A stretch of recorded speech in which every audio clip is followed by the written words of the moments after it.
In Parshas Masei, the Torah recounts the Jewish people's travels through the desert. In the pasuk, the verse says, Moshe wrote their goings forth according to their journeys at the command of Hashem, and these were their journeys according to their goings forth. At first glance, it's repetitive. First it says, goings forth according to their journeys, then it flips it, journeys according to their goings forth. We know that the Torah does not use unnecessary words. So why the double language? What's the difference? The commentators explain that the first phrase is from Hashem's point of view. The second is from ours. Hashem lays out the travel plan, but man thinks he knows better. He has a better way. Why this way? Why not that way? It's too hot here. It's too cold here. I'm tired. Enough with this manna already. We think we know the best way, but we don't. We have tunnel vision. Hashem has a very different view, a panoramic one, the full picture. Hashem sees the destination and the journey. He knows exactly where we need to go and how we need to get there. But from a human perspective, it can feel disjointed. Why this detour? Why this delay? Why this pain? The Danish philosopher Kierkegaard said, life can only be understood backwards, but it must be lived forwards.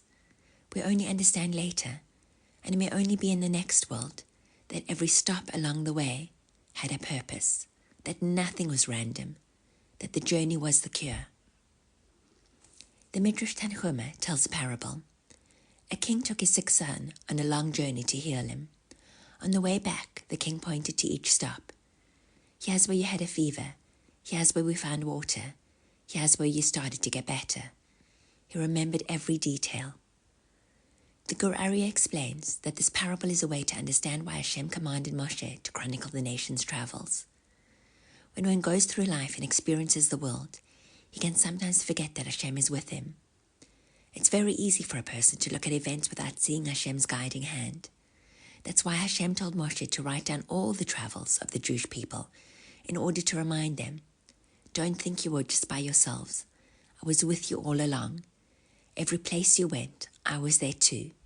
Even when we were tired, even when we complained, even when we felt lost. Because Hashem isn't only in the miracles, He's in the mess. He's not only at the finish line, He's in the dirt, the desert, the darkness.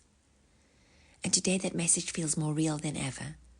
I watched a clip of one of the hostages who said that Hashem was with him in the tunnels. And the interviewer was incredulous, and she said, God was in the tunnels? And without hesitation he said, yes, I can't explain it, but I felt him there.